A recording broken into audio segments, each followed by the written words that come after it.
All right. Clap one on three. 1, 2, 3. What's up, everybody? Welcome to another episode of True Crime and Cocktails. We're so glad that you're here. As always, I am your host, Lauren Ash, and as always, I am joined by my co-hostess with the mostess, Christy Oxborrow. How you feeling? Much better when the show is started properly.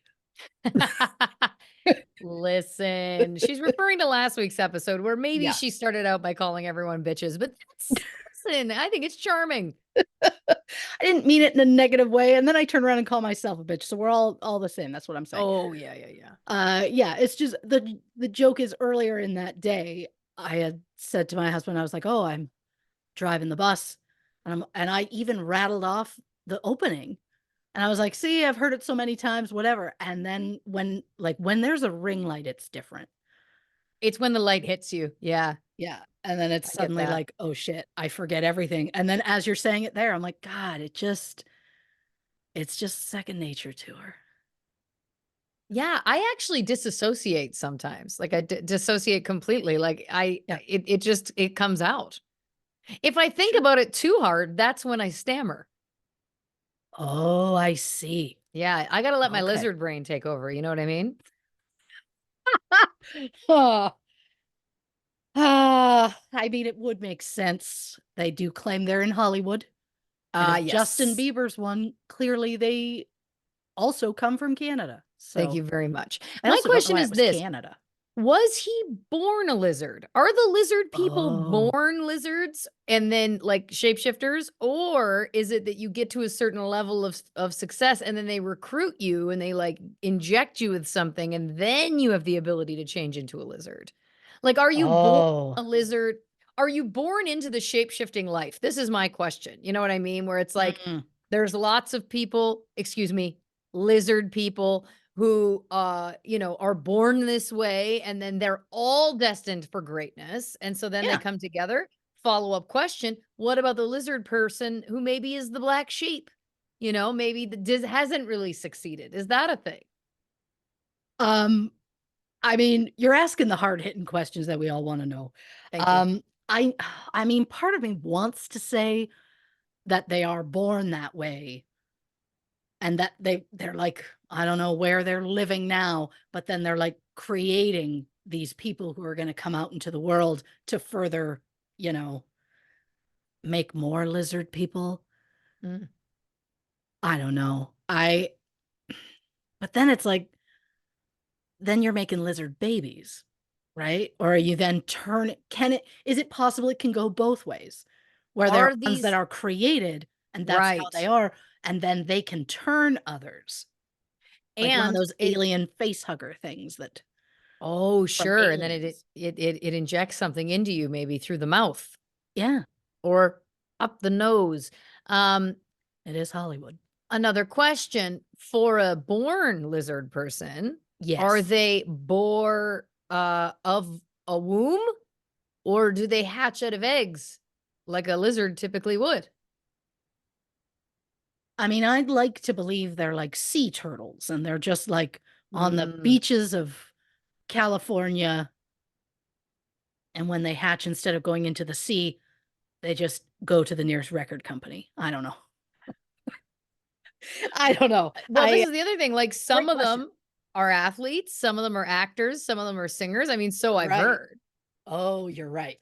I Yeah. mean, you can't just take over one industry. If the lizard people are going to do it, they got to take over everywhere. Yeah. And then I guess my question would be, are there lizard people just in business? Are there doctor Oh, lizards? interesting. Well, Can I someone has to help the lizard people when they're injured or ill. Great point. You Is can't go there to a a regular doctor when you're a lizard person. You're right, you You need need a someone who has lizard. firsthand experience. Yeah. Excuse me, first paw experience? Is it a What? paw or is it a foot?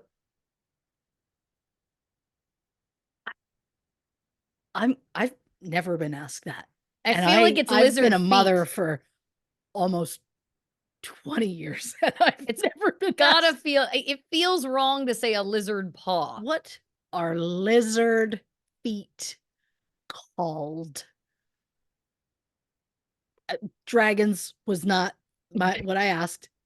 Um, do lizards have feet or paws? They have feet. Aha. Okay. Paw is restricted to the mammalian types like dogs and cats Okay, good to know. So and a dog bears. and cat has a paw, a lizard has a foot, a Yeah. lizard person has a paw. Interesting. Interesting.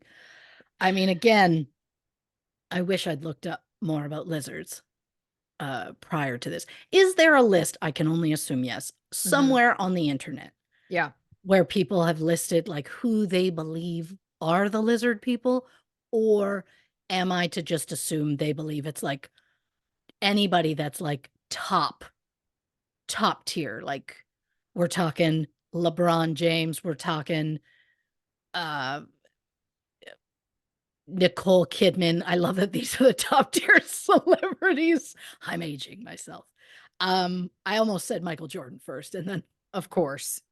said LeBron to try and be more relevant.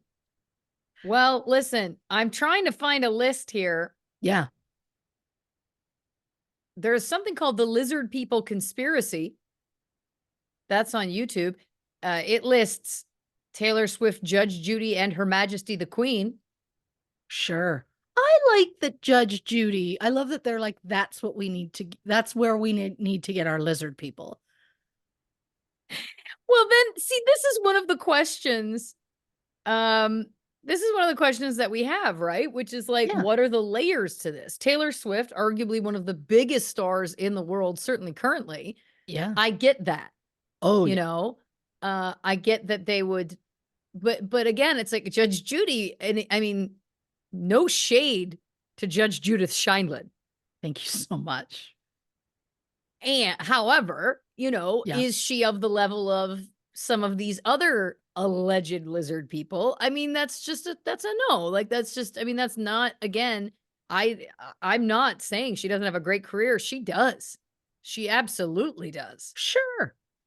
Is But it possible mhm, that whoever is in the lizard people research department was okay. like, we need politicians, we need judges, we need all of this. And they like Googled and they were like, oh, Judge Judy, she's gonna like, they thought Judge Judy was like Supreme Court and Judge Oh, Judy is Supreme Shade. sure. You know Sure, what I mean? great point. It's possible. It was just a typo on their thing. They were like, Judge Judy? Yes, that's going to get the laws in our favor. What do Right. you mean she's returning a taken dog to its proper owner? What do you mean she's dealing with child support Yeah. from a deadbeat Well, parent? Yeah. here's the last thing I'll say. It's probably Yeah. not the last thing I'll say. Uh, Good news. Mark Zuckerberg did release a statement in 2016 simply saying, I am not a lizard. So if you ask me, that kind of sounds like something a lizard person would say. But, he's going on record as saying he's not a lizard. I mean, that does sound like something you would be coached by a lizard person in PR to Here's my say. question. Have any of the lizard people come forward saying, I am a lizard person? Mm. As far as I know, no. Yeah, I've never heard of But that. I also wouldn't describe myself as one with a finger on the pulse of things. To be honest, I feel like I so rarely, even think about Lizard this people. concept. Yeah, Yeah. Oh, I don't think of it. I mean, sure, I thought of it just very briefly earlier today when I sent you that video of Stephen Baldwin sure. talking about money and the matrix and just not making any sense. That was a Yeah, moment where I was like, lizard people, you say. yeah. But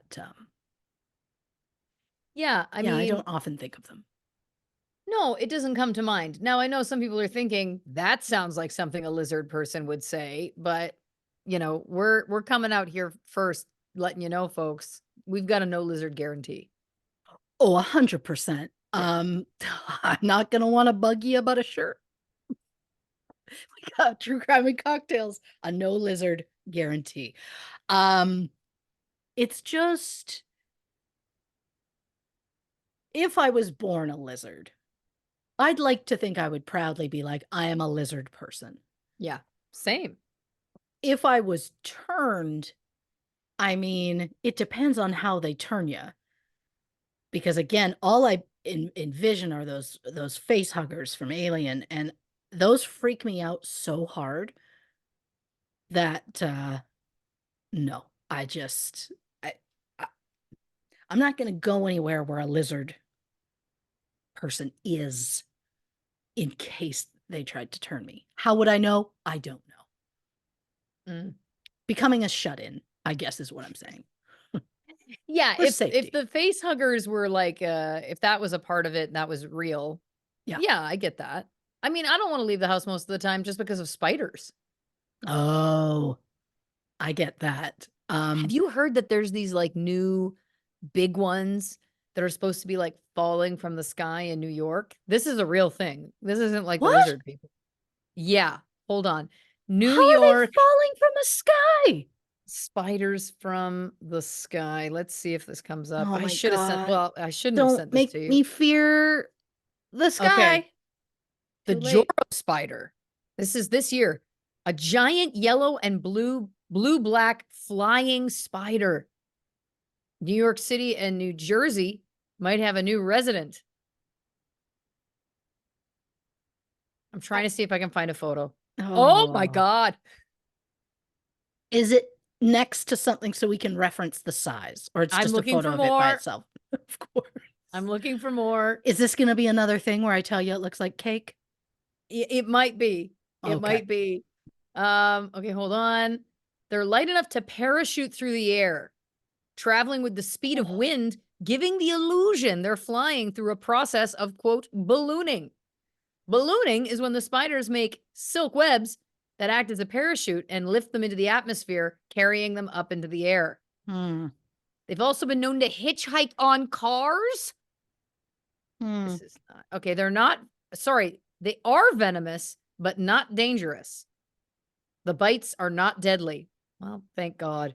Oh, here's the most chilling detail of all. When threatened, Joro spiders will play dead for around a minute, but can stay motionless for as long as an hour. That's chilling. That's No. chilling. No.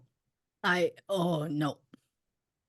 I don't like the idea that they're like, there's a play button over this, but you get the idea. Oh, gross. Yeah, it's not Oh, good. I don't know. I don't want them to have flying abilities. Who in the bug department was like, you know what spiders need? A better mode of transportation. Yeah. Well, this is That's the other not thing. necessary. No wonder they're going all over the place. No wonder they're flying from the sky. Like, they're parachuting my God. Okay, I saw one. This is for scale. That's on a human hand. Oh, no. Too big. No. Too big. These No, are thank you. 4-inch legs, dear Oh, listeners. Christ. 4-inch No. legs. No. I I mean, look, when I became a parent, I realized that I had to uh, kind of maybe not be so open with how scared I get about certain things. Right. Just so that I don't freak the child out, you know. And spiders have always been a big thing for me. Most bugs, I'm just like, oh yeah, whatever. Ladybugs, adorable. Of course. Crickets, grasshoppers, anything that can jump high, freak me out. But spiders, their legs, I can't, and I will scream. And I've tried for years to just be like, that's cool. I'll deal with it. But no, no, it's not cool. And I thought my youngest was going to be terrified of spiders. He doesn't love them, but he told me the other day, he was like, I was playing and I went in the bin where all the sports stuff is. And I was like, yeah. And he's like, there was a spider. And I just was like, "Ugh." And in my head, I was like, I'm going to have to go downstairs knowing it's just there somewhere. And I just went, oh, what happened to it? And he goes, oh, I killed it with a Boston Bruins hockey stick. And I was like, thank you for that exact detail. The specificity is Yeah. fantastic. Yeah, and look, I know people are gonna be like, "You should have, captured it, set it free outside," all of that. Um, but, he has a fear, but he's willing to he's scared of it, but he's like, "I'm gonna take it down. It's in my space." You gotta do what you gotta do, Yeah, all right? yeah. Look, I There's have a places outside you can live. sure. If you're gonna live in here, pay rent.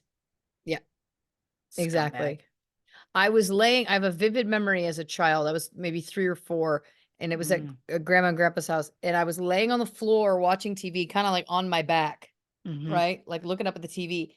And I remember, I don't know what possessed me, but for some reason, I felt the urge to turn my head and look. And I turned my head, and right in my eye of view, very close, was a spider. And that, to this day, is one of the largest screams of my life. I think grandma thought that I was like being murdered. Like it was Yep, literally like, yep. and I remember screaming like, "It must have come out of behind this crack."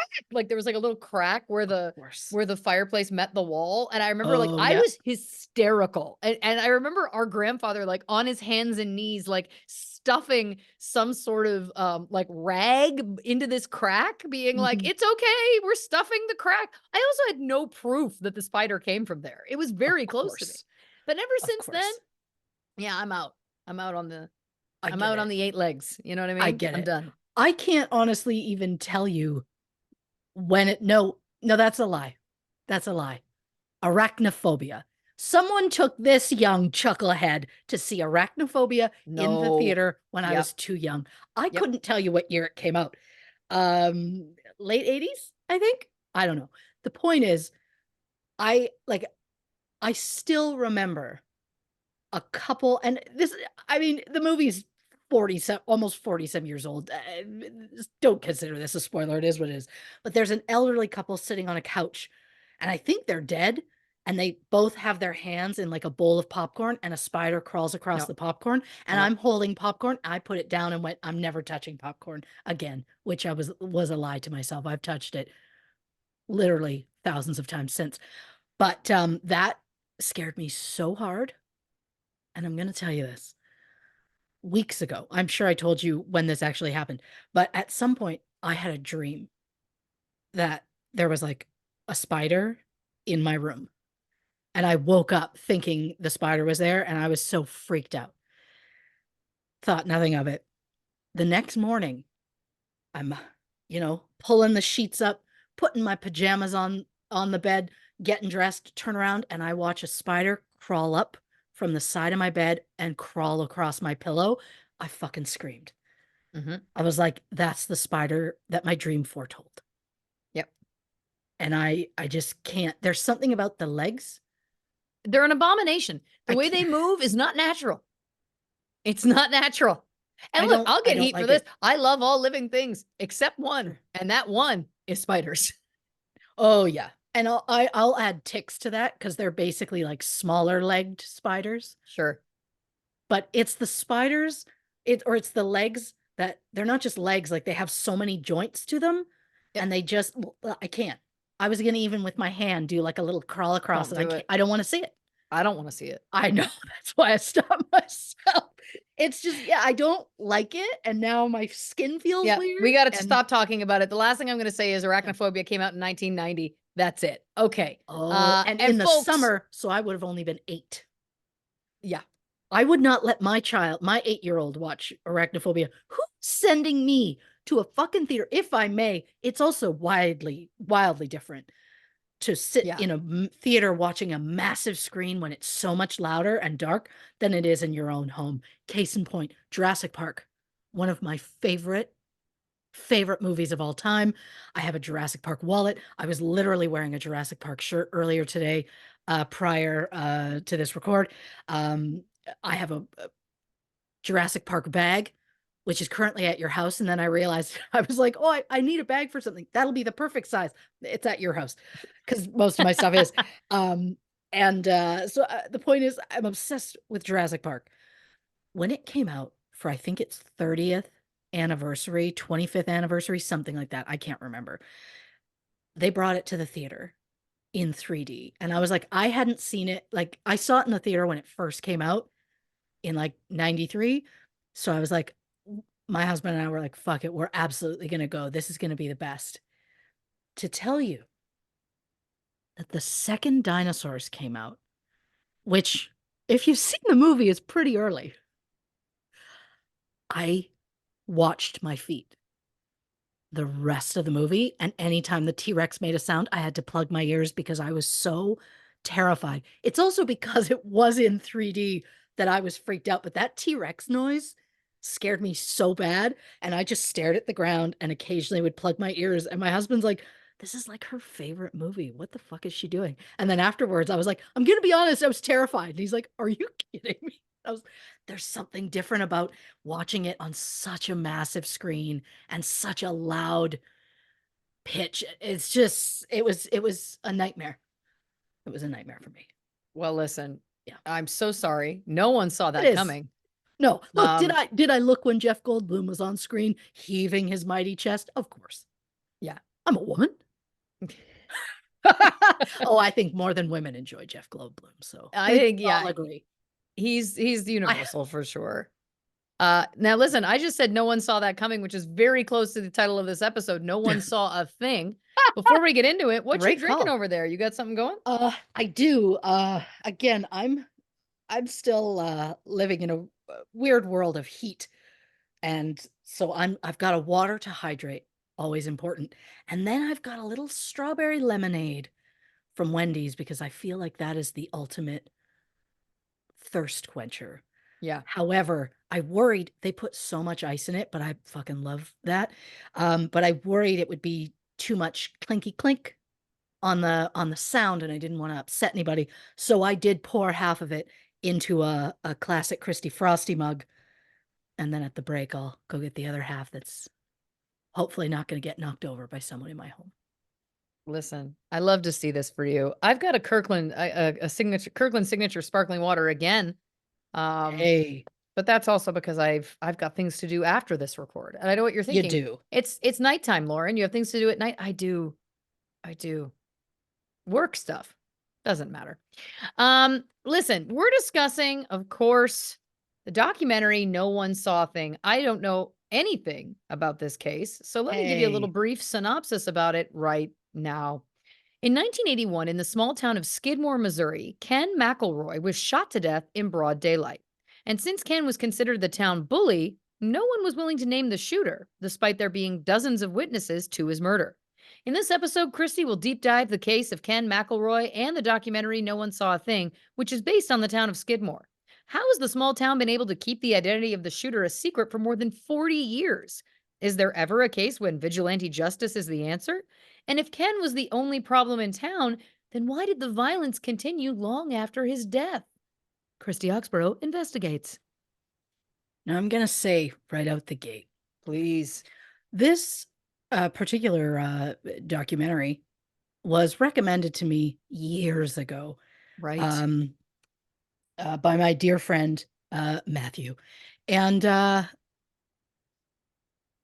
didn't know much about it. I knew basically I was told in a nutshell, um, a guy who was like a bully got murdered in front of most of the town, and no one will admit who did it. And I was like, that's fascinating to me. I'm in. So I put it on the list. I'm like, the people love a documentary. Great. 6 episodes. Great. Lots of fun stuff in there. And then it took turns I didn't see coming. Um, so to say this is going to be one of the most harrowing graphic episodes that I've ever done. Wow. Yeah, look, there were some things about it that I didn't know. And we're all gonna know. You won't know all of it. Don't worry. I've saved some of it for to spare you. Um, but yeah, I didn't know. So it was a real surprise. So Well, here's the other thing I'm just realizing. This yeah. murder took place on July 10th, 1981. We're recording this on July 10th, 2024. Today is literally the exact 43-year anniversary Oh my God. I didn't Yeah. even notice that. And I Yeah. was working on these notes this afternoon. That's insane. That's wild.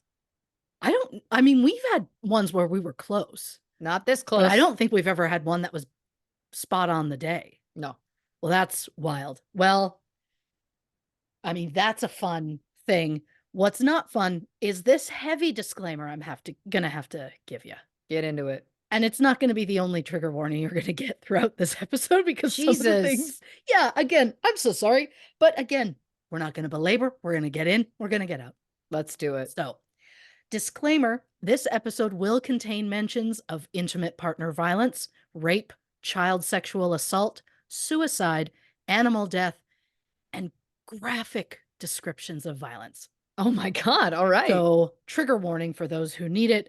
And just know I did try to dial back the violence, the descriptions anyway, as much as possible. And some things I just saved for me Yeah. so that they just felt unnecessary to go that far. Of So, course. Kenneth Rex McElroy was born June 1st, 1934, in Overland Park, Kansas. He was the second last of 16 children. He left school in the 8th grade and became well known for petty theft and cattle rustling, which was just the tip of the iceberg when it came to his rap sheet.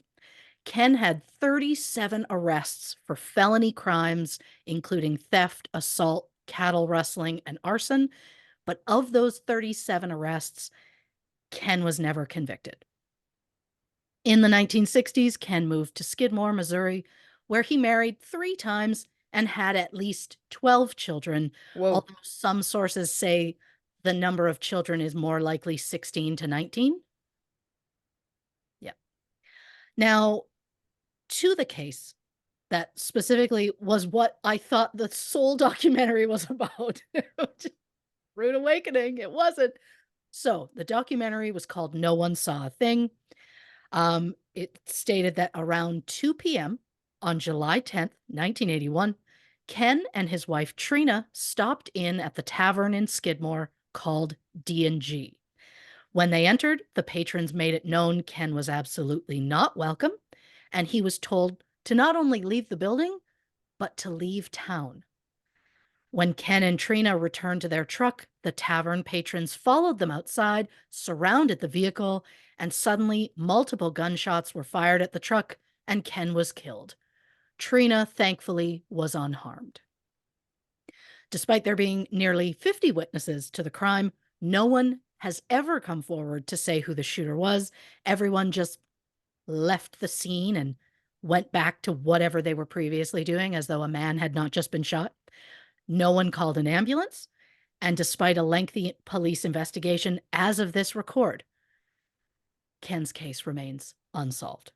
Wowzer. So Ken McElroy was 47 at the time of his death. According to his headstone, he was brave, fearless, and compassionate. But according to the residents of Skidmore, Missouri, Ken McElroy was a bully who terrorized their town for more than a decade. So we are going to deep dive Ken's life to determine which of those descriptions is more accurate. Right. So in 1952, when Ken was 18, he married 16-year-old Oletta Holland, which isn't that far off, so I'll let it go. The marriage didn't last long because in his early 20s, Ken started taking an interest in young girls. Oh. In fact, he started hanging around outside junior high schools and befriending teenage boys in the hopes that the boys would introduce him to young girls. Nope. Basically, the dude was a full-on predator and vile, and I stand by that. His first arrest that he ever had in that 37 arrest rap sheet was for statutory rape in March 1955 when he was 21. Oh boy. The charges were later dropped because Ken had threatened the victim about coming forward. The victim, I mean, we should probably call them the survivor, but you know what I'm saying. Yes. So Ken then ended his marriage to Oletta and married 15-year-old Sharon Fossinger.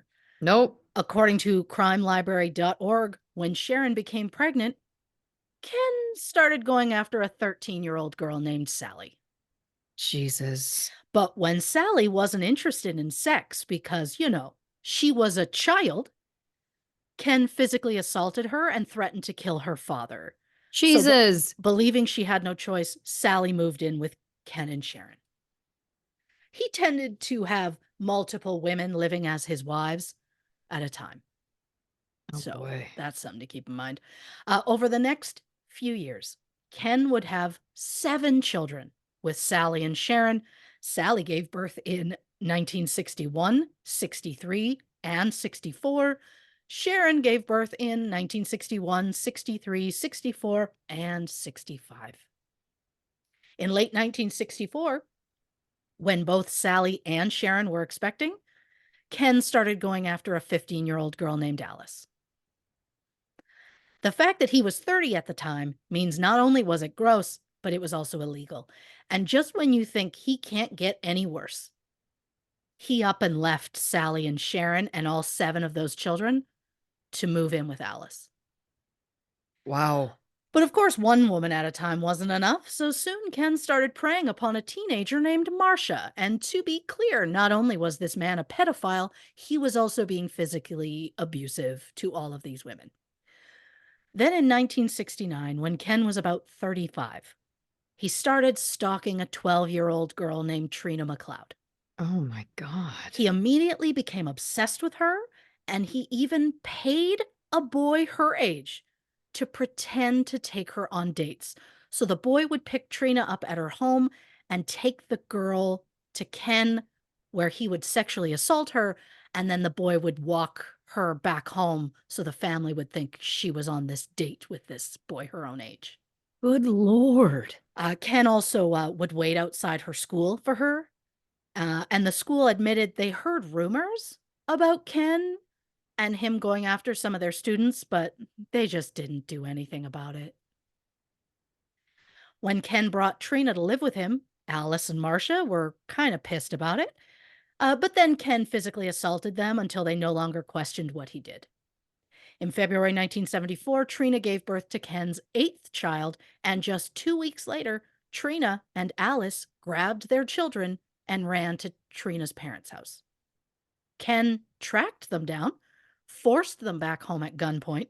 As punishment, Ken beat Alice quite badly and then forced Trina to strip in front of everyone and perform various sex acts. Good Lord. Ken then drove Trina to her parents' house, where he forced her to watch as he burned down their house. Jesus. Thankfully, no one was home at the time, but just because he's a full fucking monster, he then shot the family dog before they left. Oh. In June 1973, Ken was indicted for assault, rape, and arson.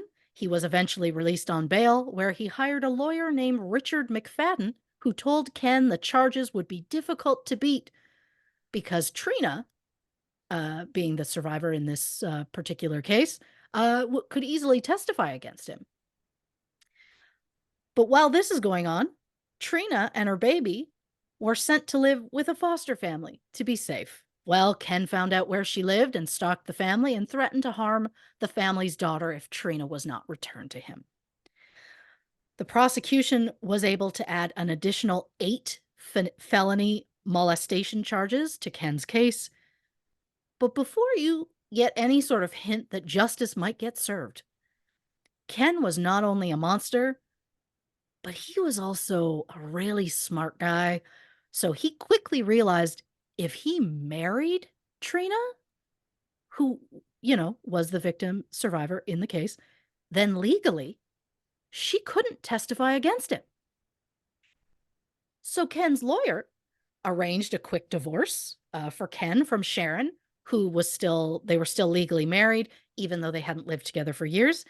And then he arranged a quick marriage for Ken and Trina, even though she was just 15 at the time. Trina's mother was required to sign papers allowing Trina to get married, and just hours later, Ken and Trina were married at a courthouse in Kansas with Ken's lawyer as the only witness. Eventually, the rape and arson case against Ken was dropped, and Trina was forced to go back to her life with Ken. Ugh. They had at least one more child together before Ken's death. So skip ahead 2 years to July 27th, 1976. Romaine Henry, a farmer in Skidmore, heard gunshots coming from somewhere on his property. Romaine went driving around to investigate, and he found Ken parked on a gravel road next to Romaine's property. Ken approached him and asked, quote, "Were you the dirty son of a bitch over at my place in a white Pontiac?" Romaine said no, because he, no, and also he didn't even own a white Pontiac. Ken called him a liar, pulled a shotgun out, and shot Romaine in the stomach. Jesus. Ken fired a second time. Romaine was hit in the cheek and forehead, and then Ken's gun jammed, so Romaine was able to get into his truck, drive home, and his wife took him to the hospital. Ken was arrested the following day and charged with intent to kill. Ken denied being at the scene. He even had two friends who said he was absolutely with them, super far away at the time of the crime. Romaine, who thankfully survived, said Ken drove past his house at least 100 times between the shooting and the trial. When Romaine told police, nothing was done. At the trial, Romaine testified that Ken was the shooter, and two neighbors testified they saw Ken's vehicle fleeing the scene after the shooting. But thanks to those two friends of Ken's who claimed he was with them at the time, Ken was acquitted. Jesus Christ. This is wild. Yeah. He then went around town bragging about getting away with the crime and saying he should have just killed the guy. Then, on April 25th, 1980, a few of Ken's children went to the grocery store in Skidmore to buy candy. The youngest child, who was about 4 at the time, left the store with candy that had not been paid for. It didn't seem the child did it on purpose. It seems there was some sort of misunderstanding um, regarding the child who was paying and the person who was working the till. But the person at the till saw the child leave with the candy, yelled at her. The child's 4. She gets upset. She starts crying, goes home in tears. Well, Ken was enraged because to him, they said that his child was stealing and he just wouldn't handle that. So, about 15, 20 minutes later, he shows up at the store holding a knife and accused the store owner, who was not even involved in this situation. Store owner was Lois Bowenkamp, threatened or accused her of threatening to whip his daughter's ass, which she absolutely did not. Lois tried to explain the situation, but Ken wouldn't hear of it and just continued to spew obscenities at her. Ken then spent the rest of the day sitting in his truck outside the store, just watching them. And then when Jesus. Lois and her husband returned home, Ken followed them and just drove back and forth in front of their house. Then, in a move that absolutely none of us saw coming, Ken offered Lois $100 if she would challenge Trina to a street fight. Stop. Lois was 43. Trina was 23. I What? just, not surprising, Lois did not take him up on his offer. Yeah, that's insane. It's insane.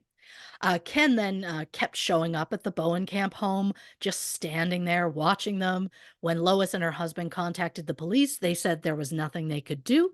A month after the initial incident, Ken fired his shotgun twice near the Bowenkamp home. The harassment continued for weeks until July 8th, when Lois's husband, Ernest, who was known as Bo, was at the store near the loading dock when Ken approached him and shot him in the head, neck, and torso. My Bo, yeah, God. Bo, who was 70 at the time, spent 10 days in hospital but managed to survive. Ken was arrested within hours of the shooting, but he was released on bond the next day. Ken asked David Dunbar, who was a town sheriff at the time, whether he would testify against Ken at that trial or not. David said, "Yeah, I will." And Ken said, quote, "I believe in killing any son of a bitch who puts me in the pen for the rest of my life." Ken then put a shotgun in the marshal's face And when the marshal managed to get out of that situation safely, he radioed to the sheriff's station for backup and was told, "Don't provoke him. There's nothing we can do. Just keep an eye on him." Marshal Dunbar quit his job. He said it was absolutely not worth the risk, especially when no one in the sheriff's office was willing to back him up. Wow, good for him. Yeah. The trial finally got underway on June 25th, 1981. Ken was officially charged with first-degree assault with a deadly weapon, which comes with a minimum sentence of 10 years. Ken's lawyer claimed that Ken had acted in self-defense, which is laughable. But a woman testified that she just happened to be walking past the scene when it happened, and she absolutely saw Bo lunge at Ken with a knife. Yeah. The witness also just so happens to be an old acquaintance of Ken's, which I'm sure we're all shocked by. Surprisingly, Ken was actually found guilty. First time for everything. The jury, who were not given any information about Ken's criminal history, voted to find Ken guilty of second-degree assault and sentenced him to 2 years. The judge then allowed Ken to be released on bail pending a 25-day period where Ken's lawyer would be allowed to appeal. 4 days later, Ken walked into the D&G Tavern carrying an M1 assault rifle complete with bayonet, which of course is a blade that mounts to the end of a rifle. And if that feels extreme, it's because it is. Yeah. But to further add to it, Ken then sat there and spoke in great detail about how he would finish the job he started on Bo if he was ever given the chance. So to sum up, Ken, who could best be described as an abusive pedophile, shoots a 70-year-old man over an incident that neither man was involved in. Ken then gets arrested and convicted of second-degree assault. Then, after getting released before his official sentence started, Ken goes to a tavern with a fucking assault rifle and bayonet and openly describes how he'd kill the man he was convicted of trying to kill. And somewhere in there, he threatened a police officer. Oh And boy. yet, this man was allowed to remain out of prison for an attempted appeal. The same man who police would hear stories about and say, nothing we can do. By this point, the residents of Skidmore had been putting up with Ken's intimidation and abuse for years, and since the police seemed unwilling to do anything about it, the residents decided it was time to take matters into their own hands. They agreed to hold a meeting at the Legion Hall in town to discuss traveling together to Ken's appeal hearing so that they could openly oppose the fact that Ken was still out on bond. During the meeting, they learned that Ken's lawyer had some sort of scheduling conflict, so the appeal had been postponed until July 20th. But the residents of Skidmore didn't want to wait any longer, so after the meeting, they all congregated next door at the local tavern, with exception to the town sheriff, Danny Estes, who immediately left town, which feels weird. Yeah. Especially since Ken's murder happened just moments later. It almost feels like Sheriff Estes knew what was going to happen and turned a blind eye to it, allegedly. It does feel like that could be possible. Yeah. Ken and Trina arrived at the bar where the patrons told Ken to leave. When Ken and Trina got to their truck, the tavern patrons follow them outside, surround the vehicle. Ken was shot in front of at least 45 witnesses. And again, as of this record, none of those witnesses have admitted to the identity of the shooters. I say shooters because investigators discovered 3 different caliber bullets at the scene. Ken was shot 4 times, including once in the neck, twice in the back, and once in the back of the head. Again, nobody called an ambulance. Everyone in the crowd just left his body in the truck and went back to whatever they were doing. The investigation was handled by the Northwest Missouri Major Investigation Squad, or NOMIS for short. The squad included 23 police officers from 6 different law agencies. Since interviewing the residents of Skidmore got the squad nowhere, they set up an anonymous tip line to get information. But nobody called. They made a list of 35 men who were at the scene, and according to lead investigator, quote, "We had 35 leads, and 35 leads all saw nothing and heard nothing." But there was one witness that was willing to name names. Trina McElroy told police that she saw the owner of the tavern, Del Clement, go across the street, grab a gun out of his truck, and shoot Ken twice. She said Del fired 2 more times when she got out of the truck. Trina testified to this twice, once in front of a coroner's jury and again in front of a federal grand jury. According to the police report, quote, "Mr. Clement did state to us several times that the law wouldn't do anything about it, so they took care of it themselves." But since no witnesses would corroborate Trina's claim, Dell was never officially charged. Prosecutor David Baird claimed there was another witness, but when the person was set to testify, someone cut their fence and released all their cattle, so the person recanted that they saw anything. Skidmore resident Britt Small claims he knows the identity of 2 of the shooters, but says he'll take their names to his grave. Britt also claims that 2 of the weapons used in the shooting were, quote, "destroyed in an interesting way," which I'm fascinated to know what that really means. But another Skidmore resident named Leona Hayes claims the 3rd gun used in the shooting was thrown into the Nottoway River. In the end, both juries said there was not sufficient evidence to indict anyone for the murder of Ken McElroy. In March 1982, Trina got the FBI involved because she believed Sheriff Estes not only knew that Ken was going to be murdered, but that he outright let it happen. However, the first investigation was to determine the identity of the person or persons who killed Ken McElroy. The sole purpose of the FBI investigation was just to determine whether Sheriff Estes was guilty of conspiracy or not.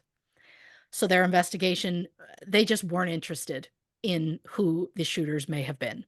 Right. Sheriff Estes admitted he did attend the town meeting, which was held right before Ken's murder, but he said afterward he was on his way to Maryville, which is about 15 miles away.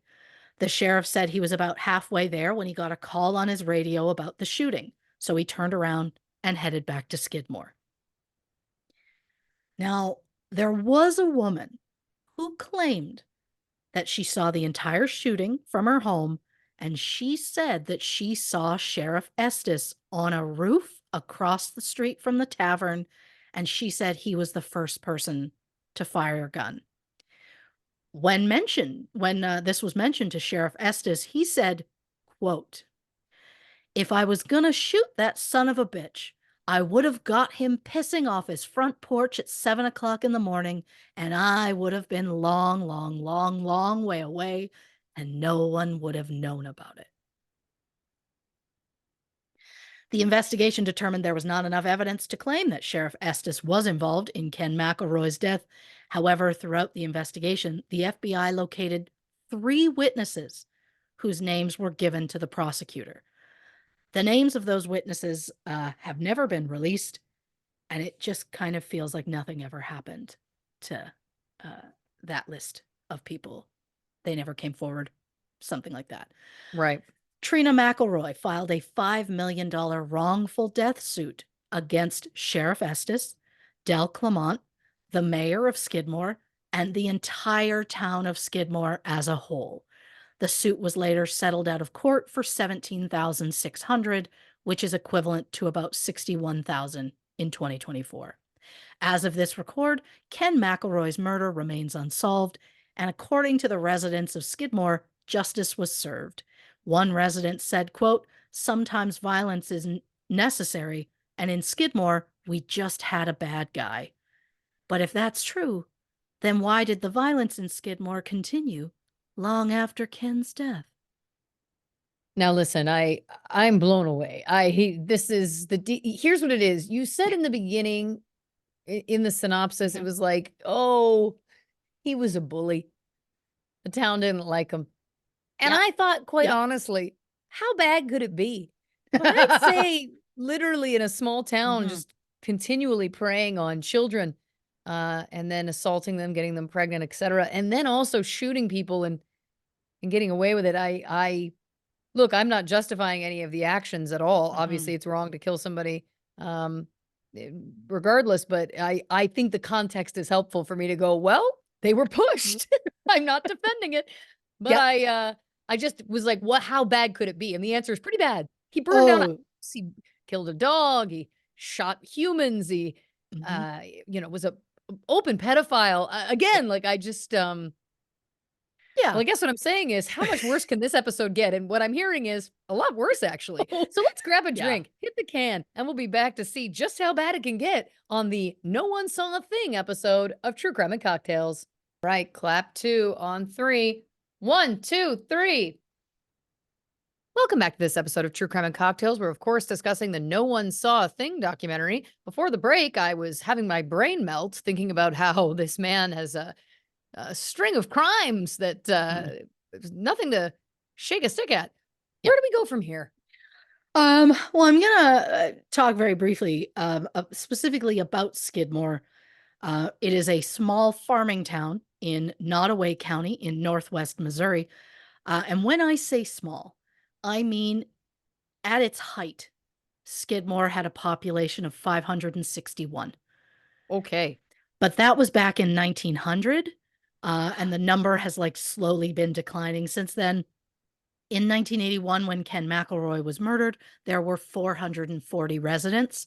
As of 2022, because that's the most recent number I could find, there are about 239 Oh, wow. residents. I honestly kind of, when I think of a small population, I think of, I think that's part of why people are so fascinated with this whole story, because when you think small town, you think place that you're so safe you don't lock your doors at night. And in this case, a murder happened in broad daylight in front of a large crowd, and no one came forward but the victim's wife. So it just kind of goes against the whole super safe in a small town. Trina was devastated by the death of her husband and the fact that no one was held responsible. Um, that I mean, that could be trauma from the fact that he groomed her since she was a child, or it could be trauma from the fact that she witnessed his death. She was Yeah. literally sitting right beside him. The fact that multiple people shot at the vehicle without a second thought about Trina's safety is absolutely horrifying to me. But it's also not surprising that no one considered Trina's safety because they were so blinded by their hatred for Trina's husband. Some of the ways that the Skidmore residents talk about Ken's murder, chilling and just so calm. Some quotes from the residents about this situation include, quote, killing him was the only way it was going to stop. It was necessary at the time for the situation. And I hope and pray that they never find out who did it because I think the fella got what he deserved. One resident said their only regret over the shooting was wrecking a really nice truck. Wow. Yeah. And the quote that shocked me was from resident Britt Small, which I mentioned very briefly earlier. Britt said, and I quote, "The only mistake people made is they didn't kill his wife. Oh my God. I would have killed his wife. I would have ambushed him in his driveway and then I would have set his house on fire." Now, I know as an adult that there is a big difference between saying something and actually doing it. But openly saying you would have killed the wife feels exceptionally dark to me, Yeah. especially when, in this case, Trina was being targeted simply because of her association with Ken, not because she did anything in particular wrong. And what I think people like Britt fail to see in this situation is that Trina herself was one of Ken's victims. He groomed her since she was 12 years old. She spent half her life with that man. And when she tried to run away from him, he tracked her down and burned down her parents' house. But of course, after more than a decade of mental, physical, and sexual abuse, Trina fully supported her husband. he had broken her down to the point where she started saying, oh, well, her parents' house burned down because of faulty wiring. It wasn't arson, it was faulty wiring. And then, the rape charges I filed against him, I was lying. She went so far as to say he was a very attractive man. He didn't need to rape anyone. To that, I say rape is not about whether or not the rapist is attractive or even whether the person he goes after is attractive. It's about power. And that's it. And I get that she didn't want to see him as a bad guy because then she'd feel maybe like she wasted 12 years of her life and maybe she'd have to take a closer look at what she endured, and she just wasn't willing to go there. But Trina said she didn't know why people didn't like Ken and said they were likely just jealous. Mm. Trina also said, quote, "My husband never caused no trouble with nobody," which is incredibly sad because we know he shot at least 2 people. Mm. And there are rumors that he actually killed someone over a drug deal gone wrong, but no name was ever given, so I could not corroborate that. The townspeople of Skidmore called Ken a rural terrorist, saying he used violence to take what he wanted, including stealing cattle and hogs from local farmers. But Ken's family claimed he wasn't a bad guy. Trina said he wasn't a perfect man, but he was a loving father and a devoted husband. And I try to be neutral in a situation that I was not personally involved in. But to call Ken McElroy a devoted husband when he married a 15-year-old girl simply to prevent her from testifying against him on rape charges, that doesn't sit well with me. Um, One of Ken's now adult children admitted that Ken was known for going after young girls, saying, quote, "It was no big secret that 14 was his average." Ugh. Now, that statement is horrifying enough on so many levels. But for her to say it as though a grown man going after a 14-year-old is acceptable in any way is vile. This same daughter also said she had a completely normal childhood, claims she didn't see anything bad from her father, and then within seconds then said, quote, "Oh, yeah, there was abuse." And I just want to wrap that dear girl in a warm blanket and tell her abuse is absolutely not part of a normal childhood. No. His family tried to justify Ken's, quote, "mean streak," as they called it, by saying that it likely stemmed from the fact that his own father had physically abused him throughout his childhood. And while I have sympathy for what he may have gone through, we all know that suffering from abuse does not give you a pass for treating others the same way later in life. But regardless as to how bad Ken may have been, after his death, some of the Skidmore residents started harassing Ken's family, including his children and Trina and Alice. Because Trina and Alice, of course, were both considered Ken's wives at the time, even though one Trina was the only legal one at that point. Now, when I say harassment, I mean, people would drive past their house at all hours of the day and sometimes just like randomly shoot at the house. Again, with children inside. It got to the point where Trina and Alice packed up their respective children and each left town in early 1982. About 6 months later, someone burned the house down. Oh my God. The Skidmore Fire Department was told about the fire, and they didn't do anything because, quote, "it wasn't their job." Apparently, the McElroy house was about 3 miles southeast of Skidmore, so the fire department said it wasn't their problem. Police were never notified about the fire and said until the homeowner filed a complaint, they had no plans to investigate the cause of the fire, which, from the best I can tell, was never looked into. Right. Trina became so terrified living in Skidmore that she willingly settled the civil lawsuit she had filed against the sheriff and the town. In April 1983, Trina remarried and went on to have 6 more children. She and her new husband, who weirdly enough was also named Ken and also nearly 2 decades older than her, remained together until her death from cancer in 2012. Trina died on her 55th birthday. And sadly, just so many people uh, involved in this story have since passed away, which I guess shouldn't be a surprise since today is the 44th anniversary. 43rd. 43rd. Thank you so much for doing that math. As I was saying it out loud, I started to panic and I was like, am I turning 44 this year? I was No. having a moment. It's fine. Again, she's 40 till she's 50. So, both of Ken's first two wives have since died. Alice died in 2001 at the age of 55. Oleta died in 2021. Ken's shooting victims, Romaine Henry and Ernest Bowenkamp, have also both passed. So has Ernest's wife, Lois. Ken's lawyer, Richard McFadden, died in May 2012. Ken's potential shooter, Del Clement, died of liver disease in January 2009. He was 54.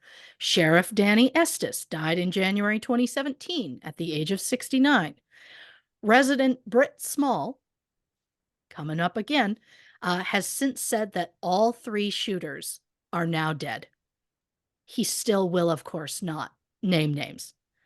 And while the townspeople have said, quote, it's over and done with, and we'd like to start forgetting about it, the fact that they're all covering for a murderer is part of what makes this story so enticing to the media. If the residents of Skidmore did not want people to descend upon their town asking the same questions over and over again, they should have just admitted who the shooters were right away. And since they are still not talking, even though the alleged shooters are dead, the interest in this case is never going to go away. And to be clear, while I agree that Ken was a monster, especially due to how he treated women and girls, I do not condone vigilantism, because while the residents believed that Ken deserved what happened to him, it was not their decision to make. It is a slippery slope when people decide to take the law into their own hands, not to mention Trina didn't deserve to experience it or have her life put in danger because of it. Ken McElroy's case inspired the 1991 TV movie In Broad Daylight, starring Brian Dennehy, Cloris Leachman, and Marcia Gay Harden. Huh. I don't think we sing her praises enough on the show or in general. So there we Thank go. you. But Ken's murder wasn't the only violence to occur in Skidmore. It was seemingly the first. There have been at least 3 intensely violent crimes that occurred in Skidmore since 1981. The documentary repeatedly said that there were 9 mysterious deaths in Skidmore since Ken's murder, but then they only went into details about 3 of them. From the best I could find, the other 6 included an adult male who took his own life in his ex-wife's yard at some point in the 90s, a 14-year-old named C.W. McGinnis who took his own life in October 1996, and 2 19-year-olds, Eli Steins and John Schneider, who both drowned in the Nottoway River in July 2008 and May 2014, respectively. I do not have information on what the other 2 cases could have been, but we are going to look at the 3 that the documentary had highlighted. I warned you once, I warn you again. These get brutal. We're just not going to belabor it. All right. So, on October 16th, 2000, first responders were called to a home in Skidmore after a man discovered an unresponsive body in his neighbor's yard. The neighbor, who was an absolute piece of shit named Greg Dragu, was waiting for police when they arrived. Greg told police that he became irate with his longtime girlfriend, Wendy Gillenwater, and he simply just lost control. By lost control, what Greg means was he physically assaulted and stomped on Wendy in their home before forcing dish soap down her throat and then dragging her to the yard where he continued to kick and punch her. There is a rumor that Greg tied Wendy's body to his truck and dragged her up and down the street as well. Another rumor is that Greg may have been high on meth at the time of the crime. Drugs or not, This was not an isolated incident, as neighbors said they knew Greg had been physically abusing Wendy for the entirety of their 5-year relationship. Wendy's autopsy said she had literally been stomped to death. She suffered 8 broken ribs on her left side, 6 broken ribs on her right. She suffered lacerations to her liver and one of her lungs, which had also collapsed. She had severe internal bleeding, and her face was so unrecognizable, her mother had to identify Wendy by the jewelry she was wearing. Oh my God. Piece of shit Greg kicked that girl so hard that he bruised the tops of his own feet. Oh, Wendy was just 25 at the time of her no. death. Greg was charged with second-degree murder and sentenced to life in prison. He tried to appeal in March 2005, but thankfully was denied. As of this record, Greg is still incarcerated, and I think I can speak for all of us when I say, may he rot. Yeah, 100%. Good Lord. And then, just under 6 months later, in April 2001, Wendy's cousin, Branson Perry, went missing from his home in Skidmore. Branson, who lived with his father, was cleaning the house in anticipation of his father returning home from a short hospital stay. He was also trying to get his father's car fixed so he could use it to pick his father up from the hospital.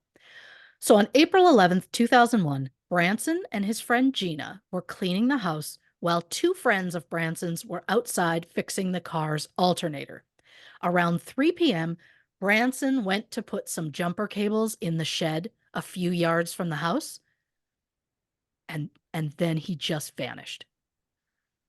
The jumper cables were not found at the scene, and absolutely no one there saw him leave the property, not even any neighbors. Gina saw Branson leave the house and said he just didn't come back. The 2 men fixing the car said they last saw Branson walking towards the shed. So where the hell did he go? Police initially didn't take it seriously. They said he was likely a runaway or just off sowing his wild oats like boys tend to do. That was their wording, not mine.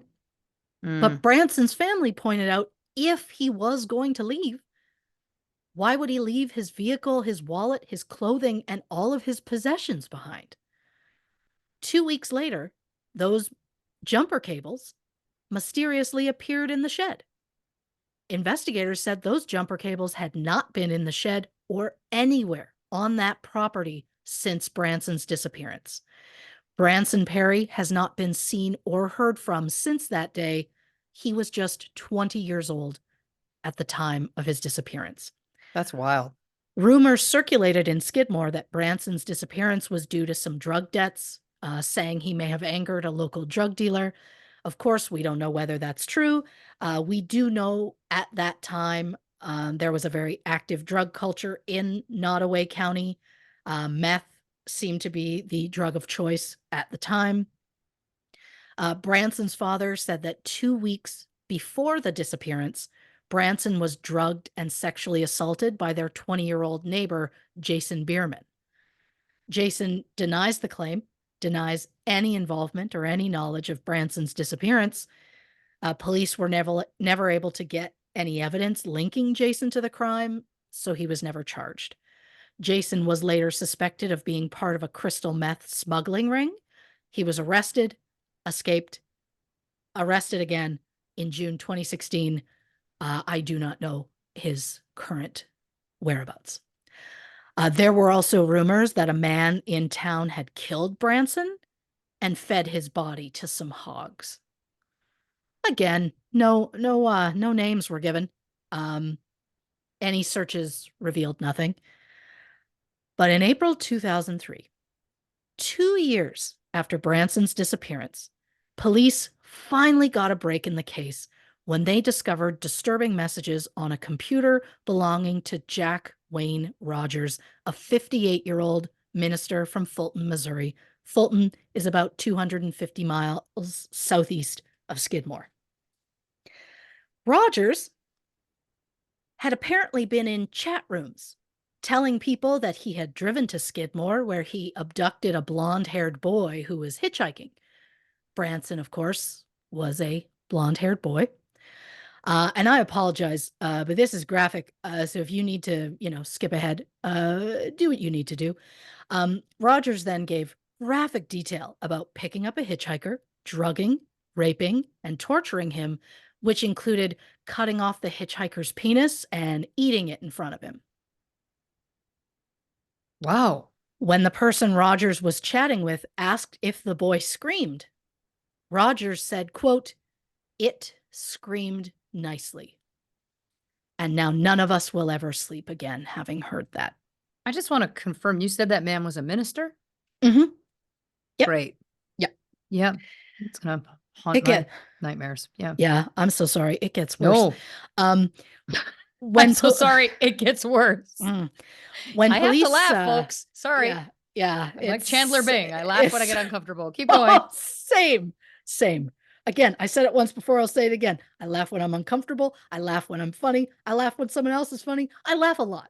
Yeah. Mostly because I'm uncomfortable. But why we're chuckleheads. Oh, God. When the police searched Rogers' home, they found surgical equipment and items used for bondage. They also discovered a leather necklace with a turtle's claw, which Branson's father said belonged to Branson. Police also discovered at least 860 images of child pornography on Rogers' computer, as well as emails where Rogers had shared these disturbing images with other people. The images were described to me. I will not be describing them to you, so you're welcome for that. Yeah. There were also pictures on his computer that were taken during botched gender reassignment surgeries that Rogers performed in hotel rooms. He is not a doctor in any way. I don't know if there's been a time in almost 4 years that I've been silent. That I've been rendered speechless. We found it. We found it. Yeah. Look, again, I've tried to give multiple warnings about this. No. You didn't overhype it. That's all I'm going to say. You did not overhype it. I'm glad. If nothing else, 2024, she's not overhyping. Yeah. Damn right. When I say photos from these botched, I don't even know if we can call them surgeries. I'm talking like photos of severed male genitals and photos of Rogers posing with those severed genitals, like on his head or in his mouth as like a laugh. I've done it again. It's rare. It's rare for me to be. I have nothing to say. Yeah, again, nothing to say. Again, that is for this. Anybody, you're right. This might be the most. Yeah. Okay. Again, for anybody that is at this point and they're like, my God, you know what I mean? Yeah. Just know, same, because again, I went into this and all I knew, a bully got killed and the town let the people get away with it.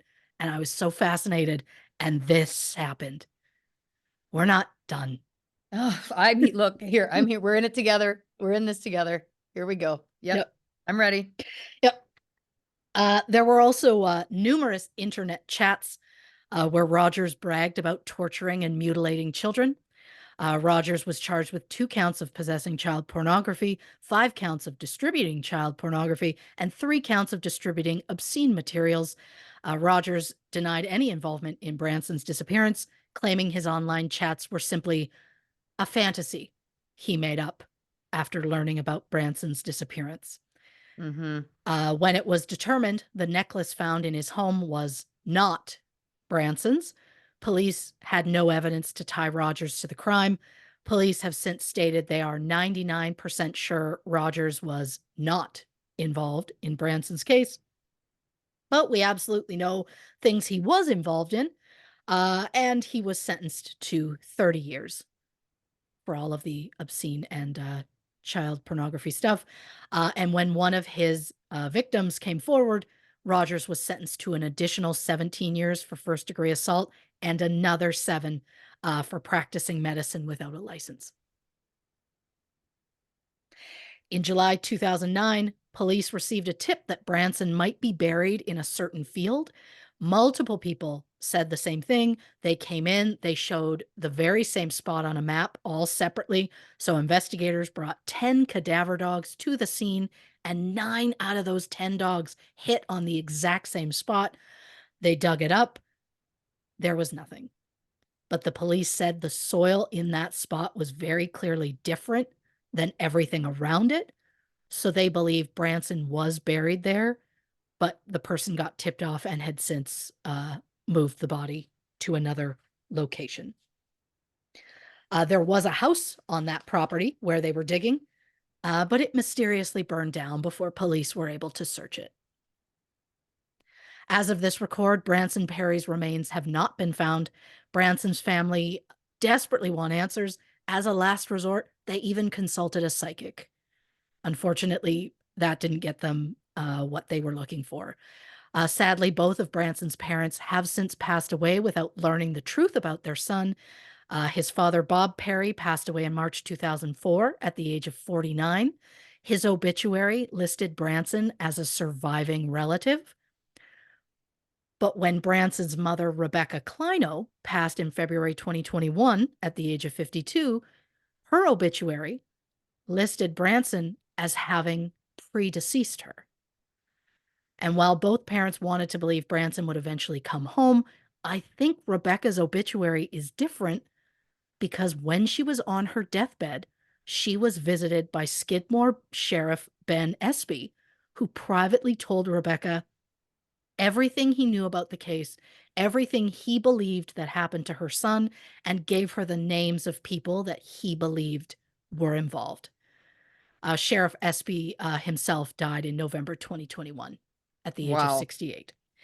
And Joanne Stinnett, who was Bob Perry's mother and the grandmother of both Branson Perry and Wendy Gillenwater, passed in August 2015 at the age of 80. In 2022, the Nottoway County Sheriff's Office publicly stated that they believe that Branson's case is drug-related and that he got involved with the wrong crowd who shot him out of fear that Branson might talk. Investigators received an anonymous tip in 2024 about a possible location of his remains, but no evidence was recovered from that site. Branson's disappearance inspired the 2021 movie Below the Fold. And if that wasn't enough tragedy for a single town or even a single family, because again, Wendy Gillenwater and Branson Perry are cousins, in December 2004, yet another family member was lost in an incredibly vicious way. And while I warned you previously that that section was brutal, this case involves the death of a pregnant woman, so I'm going to give you the trigger warning on that. I'll spoil right now and say the baby's okay. Okay, thanks. I thought people should know that part. So, on December 16th, Becky Harper called 911 to say she found her daughter lying in a pool of blood and said it looked like her daughter's stomach had exploded.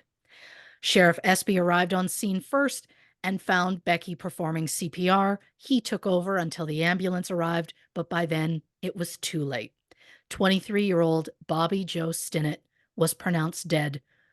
She was married to one of Joanne Stinnett's grandsons. So her husband was a cousin of Wendy and Branson. That's wild. It's just so many related people.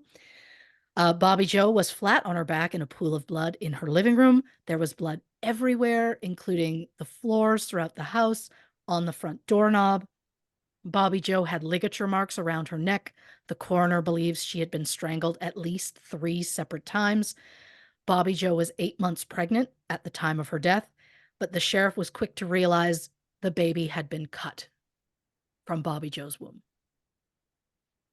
My God. Yeah. He tried to put out an Amber Alert for the baby, but the state refused because Amber Alerts require information like height, weight, eye color, and they couldn't give you any of that for a baby. Um, the sheriff pushed for hours and did not give up until he got that Amber Alert. Good for him. Good for him. A witness reported seeing a red car speeding away from Bobby Joe's at the time of the crime. An anonymous tip came in that Bobby Joe was a breeder of rat terriers, and she even had a website called Ratter Chatter, which I'm incredibly charmed by. Yeah. Um, the website not only featured Bobby Joe's dogs, it also featured updates on Bobby Joe's pregnancy as well as her home address. So then police are like, that's definitely a place we need to start looking. The FBI was immediately brought in to investigate the website, whether or not possibly the killer used it to target Bobby Joe. They discovered Bobby Joe had been in communication with a woman named Darlene Fisher from Fairfax, Missouri. Darlene said she was interested in one of Bobby Joe's puppies, and she made arrangements to see the dog on December 16th. Oh, Police police went to Fairfax but couldn't locate Darlene Fisher because Darlene Fisher didn't exist.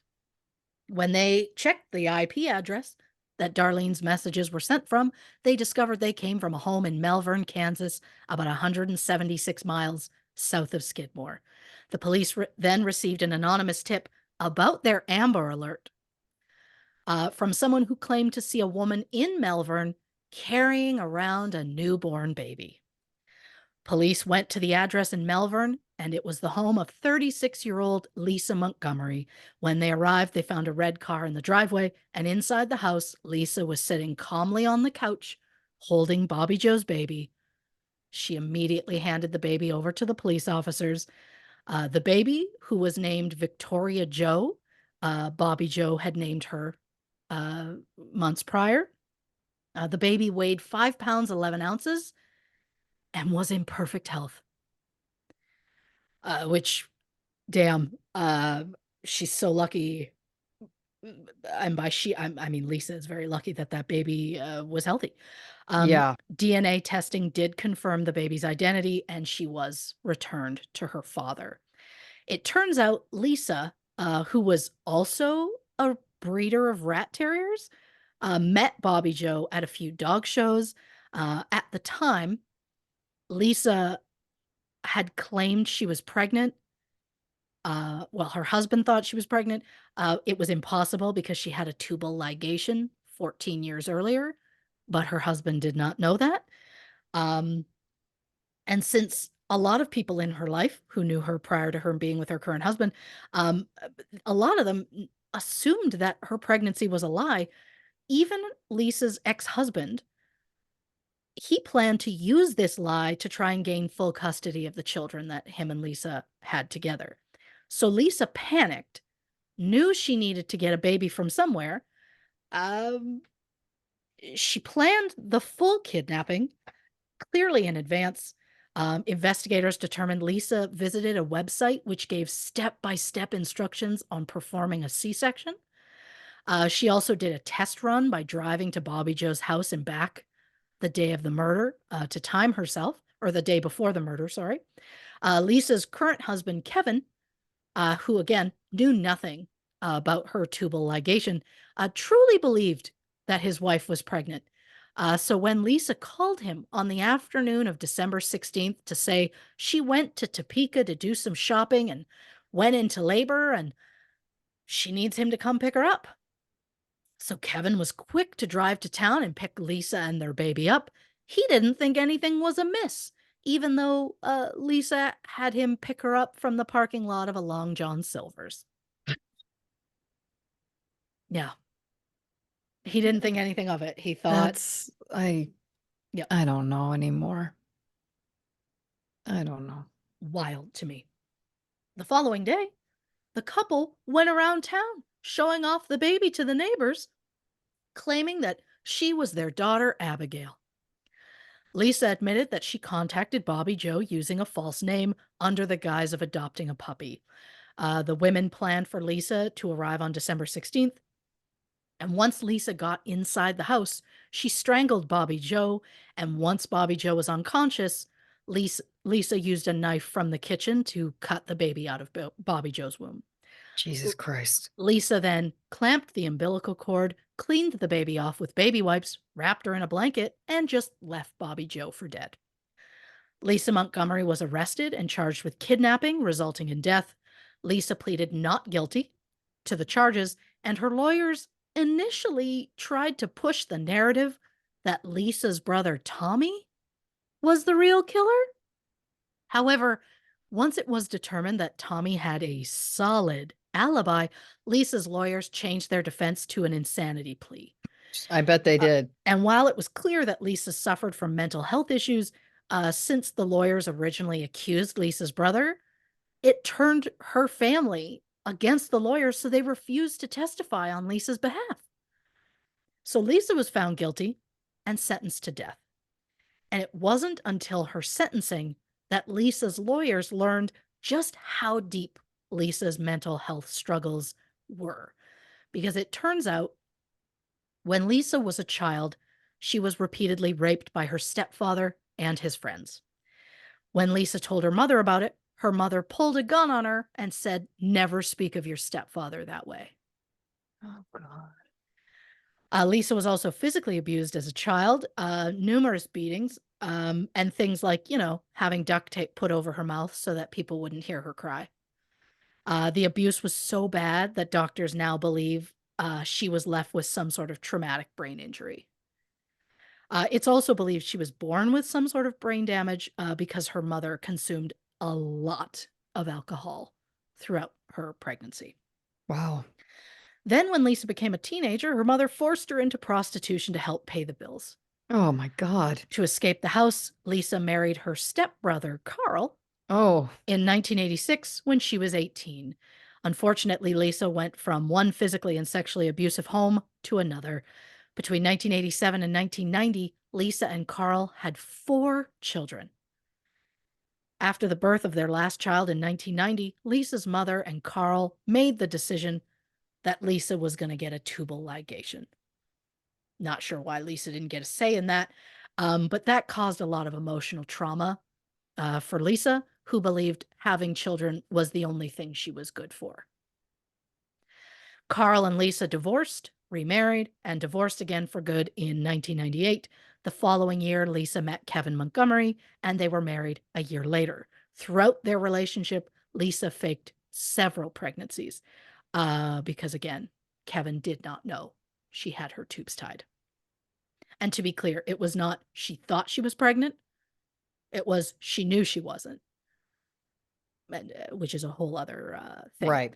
Her ex-husband, Carl, filed for custody of their 2 youngest children who were living with Lisa at the time, claiming that Lisa faking a pregnancy made her mentally unfit to be a mother. Where is Carl now? Best I can tell, he's been in prison since October 2020 on charges of child sexual abuse. Ah, So say it with me, folks. Scumbag. yeah. While in prison, Lisa was diagnosed with bipolar disorder, personality disorder, post traumatic stress disorder, and depression. She was placed on antipsychotic medication and was said to be in a better place mentally. To be clear, while I have sympathy for what Lisa went through, I do not believe that in any way justifies what she did to Bobby Joe Stinnett.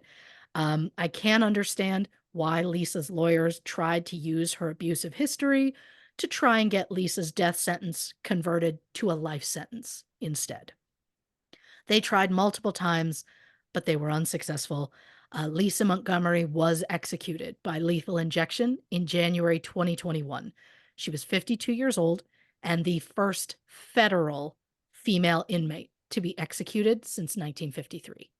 Wow. Now, while it certainly did not justify her actions, is it possible that Lisa's potential head injuries from her youth may have been what ultimately caused her to kill? The same could be asked of Skidmore bully Ken McElroy, who was violent towards countless people throughout his adult life, including pulling a gun on anyone he didn't like. It turns out that Ken suffered a serious head injury in his youth when a steel beam fell on him while working at a construction site. Again, the injury does not justify the behavior or the actions, but as with serial killers, I think it gives a potential indicator as to why that aggressive behavior existed or possibly why the behavior was exacerbated. It's been 43 years, uh, to the day, it turns out, for us anyway, since the murder of Ken McElroy. His case remains unsolved. A Skidmore resident who was a child when Ken McElroy died recently said, quote, "The men that took it upon themselves to protect their town did their job, and in turn, the town did its job protecting those men."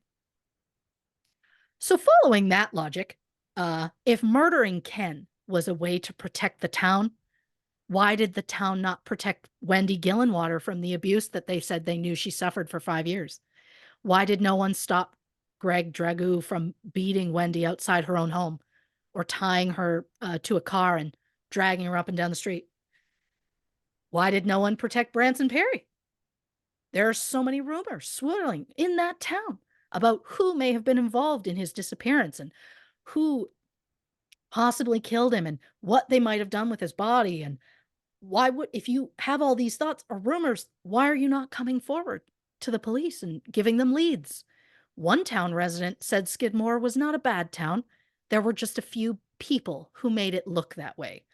They added that Ken McElroy may have been a bad guy, but that there were other people in Skidmore who were worse than him.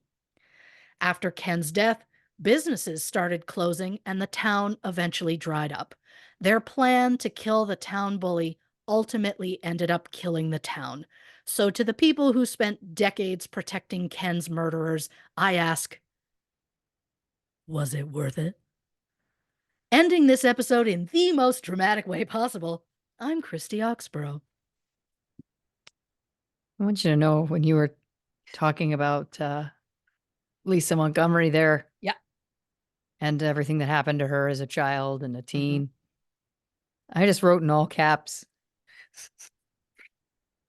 I think this is the bleakest episode we've ever done. God, oh God, wow, bleak.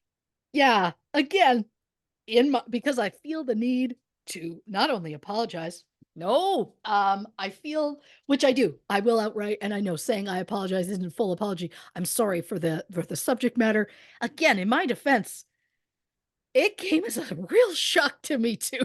So No, you know what though? yeah, You don't have anything to apologize for. Again, but I think that a big part of what we do and what this genre is telling these stories. I think that it's like, these stories are awful and at times worse than others. yep, yep, But this is how these people's lives really were lost. And I think that it's like, yeah, if we don't tell their stories, then, you know, they're just gone, and that feels even bleaker ultimately. Um, Listen, on that very earnest messaging, let's hit the can one more time, grab another drink, and we'll be back, and I'll give you my thoughts for sure. mhm. I've already started on the No One Saw a Thing episode of True Crime and Cocktails. 1, 2, 3. Welcome back to this episode of True Crime and Cocktails. We're, of course, discussing the bleakest town in America, Skidmore, Missouri. And Yeah, featured in the documentary No One Saw a Thing. yep, So much. I mean, the fact that today is the 43-year anniversary of this, it's now chilling me to yeah. my core. Now, I Oh, understand that that's, I'm upset about it. yeah, It feels something in the air. Feels wrong. Yeah. don't love it. Nope. Don't love that. Nope. But again, that's only, of course, the anniversary of Ken's murder, not Mhm, all of the other murders that we have, of course, discussed.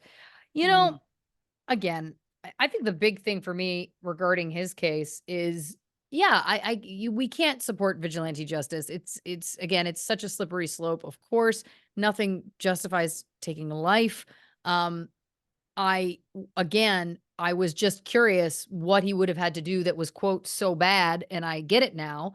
To your Mm, point though, yeah, there was a lot of bad things happening in that town, and so it's interesting that that yeah. was the one that the mob mentality took over for, and these other ones, it did not. Um, Yeah. but, more on that in a minute. Uh, this whole story, here's a question for me. from me. Why was he allowed to remain out of jail while he was waiting for his appeal? I guess that does happen sometimes, but it feels like in such a violent crime. I mean, at that point, he's been convicted. He's waiting for Yep. his appeal. Yep. Is that typical? I feel like we don't hear about that a lot. I don't think it is. It's also that none of his none of his violent history came up in court to the point Mm, where they were like, we're gonna charge him with find him guilty of a lower charge. So he's only gonna do 2 years instead of the 10 he should have done. right. Wowzer. Yeah. Also him challenging this woman to a street fight, quote unquote, with his wife. There's Mhm. so many things Mhm. about that to me. First of all, it's like the terminology is, I mean, I did laugh at the time because the term street Street fight fight. is wild. Yeah. Um, I think the thing that's truly heartbreaking is so he's going to force his young wife to Yep. get into a fist fight. Like again, it's all bleak. It's all so bleak. Um, the fact that the sheriff was like, "Oh, I didn't kill him because if I would have, this is how I would have done it," and then outlined it. Here's the thing: much like a lizard person saying, "I'm not a lizard person," it doesn't necessarily make me think that he's telling the truth. Yeah, nothing says, "I absolutely didn't kill him," like, "Well, if I was gonna kill that son of a bitch." Yeah. Like, wowza, wowza. So disliked all around. Yeah. Okay. Here's the thing I find fascinating. Yeah. Now, again, having the context that at the time the population was 440, and he Ken in his life was going after local girls that, the Mm. quote was 14 was his average. We Ugh. know that Trina was 12. I'm sure other ones, there was a 13-year-old, I think, in there. I understand in a town that small, that's, you know, a lot. Yeah. A lot. I understand the idea of the police aren't doing enough. We have to take matters into our own hands. I'm not saying do it. I'm not supporting it. I'm just saying I can wrap my head around it. That I was like, well, Sure. um, here's what's interesting to me. The fact that then they started to harass Trina and Alice. This is where it falls apart for me, especially. Of course, again, not condoning the murder, but shooting at their house, forcing them to leave town. Like those two women had Yeah. nothing. Even if these women were, we don't know what they were acting like at the time. To your point, they were groomed by him when they were children. Like these are victims in all of this as well. This isn't it like Yeah. that to me was like, what is going on in this town? Now, little did I know at that point that the stories of this town were only going to get worse. Again, no one saw it coming. No one saw it coming. No, Um, none of us. I think the fact that Greg Dragoo, by the way, Dragoo doesn't feel like a real name. It's like a dragon that didn't try hard enough. Um, the fact that he was basically waiting for the police beside his dead girlfriend, partner, Yep. chilling, Yep. chilling. The fact that he had literally stomped her to death, chilling. I'm very glad he got life in prison. I hope I might pray about that. That's where I'm at. I'd Yep. like to pray that he stays in prison. I've changed you in this This episode. episode I'm has so changed me. sorry. I'm almost in tears. This is just such a barrage of the true and look, it isn't even at the worst point yet. So why am I getting teary now? Um, You the know what's fact coming. I do know what's coming. Good Lord. The fact that it was 6 months later, it's Wendy's cousin going missing. That's wild. This feels like it would be an unsolved mystery episode, by the way, if it hasn't been Oh, already, yeah. because that is a 100%. stuff that we often see on that show. The connection to the minister. Mm. I'm not gonna say his name. I don't wanna say his name. Nope, no Um, need. okay, look, whether or not he killed Branson, I can't believe those are the words coming out of my mouth, but I can because, everything else of everything else he did. Mm. Um, what's up? What's up, Skidmore? What's up? Wha This is a level of depravity, like, also, how have we never this is another one of the ones where I'm going, "How have we never heard about this one?" Yeah.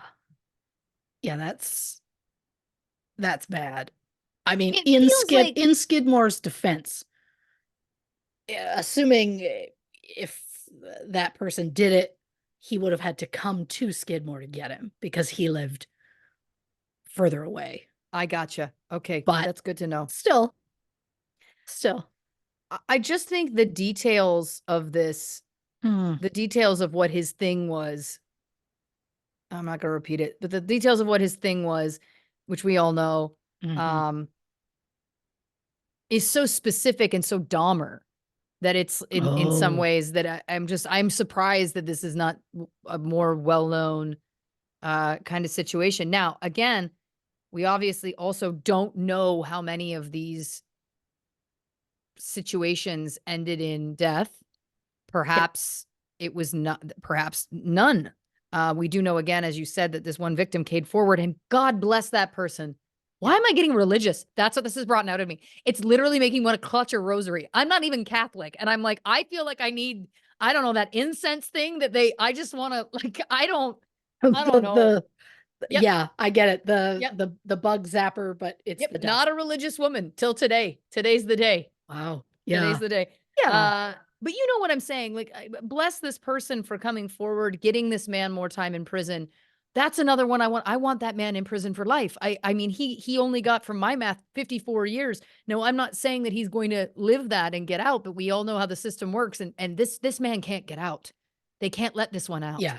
Oh, I have to believe um him going in at like 58, 59. I have to believe he's not getting out. That Yeah. and that's the thing, like there's also not a ton about him. It's almost like it happened and the community was like, we never want to talk about it again. And Yeah. I nobody get that. nobody was like, we should focus on this man. Like he feels like somebody would make a documentary about it. Well, yeah, I because it's would also not the want to deal with that subject matter day in and day out for I months. don't want to talk about So it ever again, but I think that I think that yeah, I mean, it's a provocative story, right? Like, again, sure. it's something that I've never heard before, like doing surgeries in hotel rooms. Hmm. When you're not even close to being a doctor. Yeah, of course, where my brain goes, and anyone who listens to the show is not going to be surprised. Of course, my question is the psychology of it. And in this case, the psychology of how he got these people there. Was it voluntary? Did Mm, they think they were signing up for something with somebody who actually had credentials? Was he luring people and then doing this without their knowledge? If they were passed out? Those are the questions I have. mhm. If I never have the answers, that's fine. I don't need them. I'm just saying that that would be the Yeah. kind of question I would ask, because it is just such a specific and truly Yeah. vile Oh, situation. I 100% want to know what was that childhood like? I can tell you right now, I That can that's build a how profile right now. that's how he turned out the way he was. Depraved, very depraved, Yeah. very depraved. Yes. This is why we're never we're never gonna ask further questions about it because we're gonna shut off this Zoom and bloop, let it just Yeah. etch a sketch out of our brains. Oh yeah. Yep. Yeah. Oh, The I will. only way we're sleeping today. I'm going to take a Robaxa set tonight. I don't condone that, by the way. Americans don't even know what that is. No. It's just a muscle. It's an over-the-counter muscle relaxant from Canada. It's Yeah. great if you pull a muscle, and guess what else? It's great if you're trying to forget a trauma that you just heard about. Again, I we will. laugh when we're uncomfortable. We do. I'm wildly uncomfortable. Again, here's the thing, Christy Lynn, you never overhype. Like, there's been a few times recently where I'm like, how bad is this thing? And she's Yeah. never overhyped it. Every time I'm like, oh God, she was really right. I also just want to say at that point after we talked about the sentencing of the minister, Mhm. you mentioned something about the remains that were allegedly found of Branson Perry. They were potentially never found, and I wrote, "Yeah, the remains of my innocence are now also lost forever." Yeah. Yeah. Yeah. Uh, okay, a couple more things. Never thought I'd cleanse the palate with a woman being murdered, having her baby cut out of her, but here we are. Yeah. It's wild. So this, I think I did see a Lifetime movie that if it wasn't based directly on this case, it was very close. Sure. I have to say, first of all, kudos to the police officer, the sheriff, I believe, who refused to let the Amber Alert thing go. That entire system is in place to protect children. Yep. This child needed protecting, in a wild way. And I understand that it's like, we don't know what the description is. The description is a baby with insides on it. Like the description is a baby with an umbilical cord. Like Oh, the the description description is is a baby that is very tiny, tiny, like recently born, possibly premature. covered in amniotic fluid. Like, anyway, I don't need to belabor it. I just have to give a shout out because again, we like to give shout outs when especially law enforcement does good things. And that was a good thing. Yeah.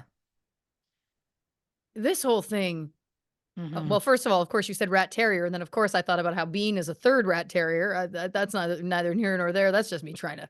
My Yeah. brain's just I get it. fracturing at the moment. I absolutely Just get trying it. to think about something that's fun.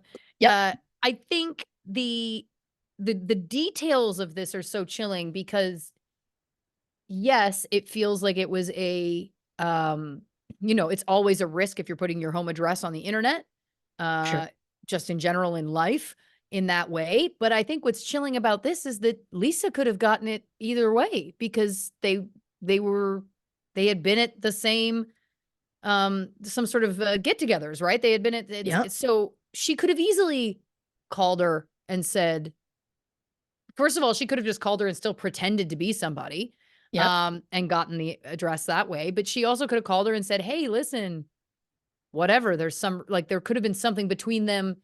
She could have gotten it either way is my point. It wasn't the fact that, that Bobby Joe had put it on the internet. That's kind of superfluous. Lisa could have gotten it either Yeah. way. Um, so again, it's just, it's chilling on that level also. Um, I think the other thing, the theme I never saw coming was, like, do it yourself surgeries. The fact that Mm. she found, like, step-by-step instructions as to how to do a C-section on the internet, I'm just gonna go out Mhm. here and say, what are we doing? Yeah. Society? Why is that out there? For who? Yeah. Why? I don't Yeah. I don't need it. I don't think No. that's necessary to be No. public. Nothing good's gonna come from it. I will tell No. you that the second that this, case was revealed to me, in the documentary, and I had this moment of just a continued, "Oh, no." Like, Mhm. 'cause I was waiting for this moment of, like, "I'm gonna have to be in this longer. I'm gonna have to, like, present this. How's that gonna go?" Um, I immediately was taken back to a little Shonda Rhimes show called Private Practice, Of which, of course. course, I believe was, Grey's Anatomy spinoff. It was. Um, and there was a character on the show, this was in the early seasons, who was pregnant, and she was a psychologist, and one of her patients, like, snapped and showed up at this woman's house and was like, "I'm taking your baby." And I will never forget that scene. I was so horrified. I to this day, it's still in there of like she was like, I need the baby to be safe." So she talked her through how to do it safely so that the Oh my baby god. because she was like, "I can't have you doing this and it kills us both." So she's like, "I need that baby to survive." So she's like, "Let me at least, don't just kill me and take the like, if this has to Right. be done a certain way." And she, like, talked her through, and that moment burned in my brain, Shonda Rhimes, um, and I've never forgotten it, and the second this came out, I was like, "There it is. I see it again. I see her. I see the woman who did it, like, I see it all." And it's just it doesn't leave you. No. It doesn't. I also just have to say, Yeah. uh, I am not in any way like she what she did is absolutely horrifying, horrific. She Yep. should be in jail for the rest of her life. No parole. Yep. Don't get out. I do feel sad that she was executed, if I'm being 100% honest. I think that this is a Sure. person who has so much deep trauma and mental health, struggle. Mm. The fact that she was diagnosed as bipolar in prison, the fact that we know she was, you know, assaulted throughout her childhood, had a traumatic brain injury, forced as a teen to prostitute herself by her mother. Um, I don't know that that's for me. Again, I think what she did was awful. I don't have compassion for her in terms of having committed that crime, but I have compassion for who she is and how broken that brain was. And I think that that's for me, that's a line. That's a line. I think that executing that woman was is that justice? Does that feel like justice? Like this woman was so so badly treated by life and her brain was truly just so broken that she did something horrific and again should have gone to prison for life. Oh, I don't know. Executing her, it just feels like, well, that's the end to that story, isn't it? yeah, and executing her isn't gonna bring back what she did. Like, it's not gonna bring back Bobby Joe. Yeah, It's just, again, I cannot believe and thank God that baby survived. it's wild. I I know mean, she's very lucky that that baby survived. because who knows? I mean, it, a month, but still, like, it was a month early, but still, so many things could have gone wrong. So many things. So it's just wild. And again, thank God that child survived because, I mean, I I can't know. Well, imagine thank what God that that the child has been going through her entire life. oh, again, every way you slice it, this is the bleakest episode I feel like we've heard in some time. It is. Yeah. Yeah. Yeah, yeah. Uh, and then I will end on something light, which is, folks, if you're ever asked to pick up someone who's just had a major thing happen, like a surgery or a childbirth, and you're asked to pick them up at a Long John Silver's, I think just ask a couple questions. Do you know what I mean? That's Just the time. I think that's the time. Yeah. If maybe, your wife has been claiming to be pregnant and yet her belly has not grown, I think that, these are the times that then maybe you just ask a couple clarifying questions like, what hospital were you at? Um, why aren't you still there? Yeah. These are Yeah. the kinds of things that I think, you know, I would offer. Just as I'm just trying to street proof yous, just like Yeah. this is something to look for as a red flag. That's all I'm saying. Yeah. It's wild to me that there was no part of her, like, she thought this through so well that it's like, why wouldn't you be like, pick me up? I'm ready to go and just be waiting in the parking lot of the hospital. Because that even Yeah. feels, I get that you don't want to go in because if you go in, they're going to be like, that baby's brand new, something's up. They may have heard about the Amber Alert, so you'd get caught, all of those things. I get that. But even just like I'm at the, I'll be waiting outside. Yeah. But instead it was like, I had a hankering for fish and fries because that's Long John Silver, isn't it? Yeah. It's just, Well, it was such a choice to me yeah. because she also was just very like, I was shopping. I went into labor. I had the baby. I'm ready to go home. And it's like, did you ask her if she got checked out by anybody? Because someone's got to check you. Yeah. I mean, you hope. You hope. Um, well, listen, on that note, hope. That feels nice to have again. And I will with my Lord and Savior Jesus Christ by my side. Yeah, look, I didn't think that it would take me under 4 years to break you, but it wasn't a goal that I had. And again, I'm all right. I'll be fine. I'll be fine in 2 to 4 weeks. I'll be fine. I'm kidding. No, listen, as I said, I do think that in general it's important to tell hard stories. I think that it's important to keep the names of these victims alive and to remind the world that you know what it is a I was going to say it's a scary place and that sounds more foreboding. That's not what I mean. I just mean more about like my hope is again that in telling these stories, it can help somehow to stop them from happening again. And I don't know how Mm, literally that would work or happen, or if that's naive. I'm sure it's naive, but I think right now I just, mm, I'm looking for any kind of meaning in in life at this of point. course. Yeah. Of Um, course. but listen, very compelling, very Yeah. compelling. Mhm. Amazing work as always. And I'm glad that, we've trauma bonded now. If we haven't Yeah. already for the past 4 years doing this show, tonight's the night on the 43rd Yeah. anniversary of Oh, Ken's death. Um, yeah. yeah, I don't know. I think that It's that's probably the element that's pushed me over the edge too, is just that that it's set like, a tone. but Yeah. it feels too close to home. But listen, we thank you for your work as always. Fantastic. You always have a great way of managing to handle these very tough topics with grace and honor, clarity, and also giving enough that we get the point, but not being Mm. salacious. And we thank you for that. I thank you for that now and always. So I will, always hold off as best I can because You're a good it woman. gets worse. You're a good woman. Yeah. And we thank you, dear listeners, for joining us on this very bleak episode of True Crime and Cocktails. Yep. If you haven't already, give us a follow on the socials on Instagram, Facebook, and YouTube at True Crime and Cocktails, on Twitter at Not Detectives. If you'd like some bonus content, go over to patreon.com/True Crime and Cocktails to learn more about that over there.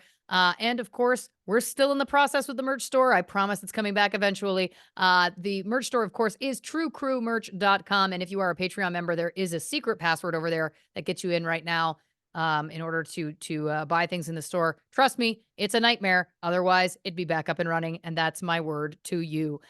In the meantime, Christy, do you want to tell the people about next week's episode? Great news. It should be less bleak. Wonderful. Uh, on the next True Crime and Cocktails, scandal, Elon Musk.